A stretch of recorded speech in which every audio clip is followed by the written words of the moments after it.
Hey there, tech enthusiasts. Welcome back to our channel, where we break down the latest digital tools to make your life easier. Today, we're tackling how to use Virtual One Card 2025. If you're looking to ditch your physical wallet and go fully digital, this virtual card is your new best friend.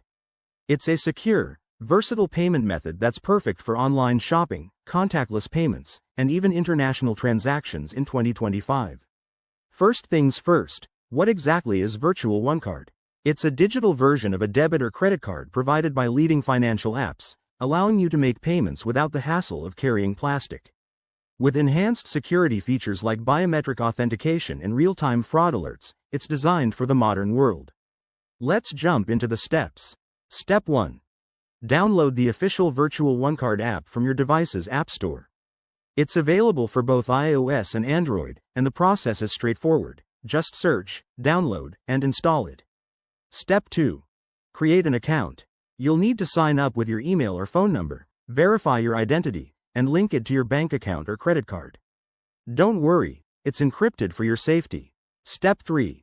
Generate your virtual card.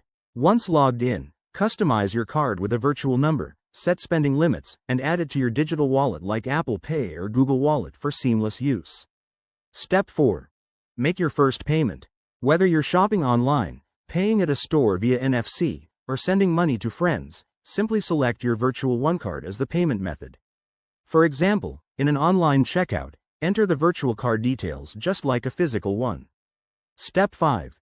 Stay secure. Always monitor your transactions through the app, enable two-factor authentication, and report any suspicious activity immediately.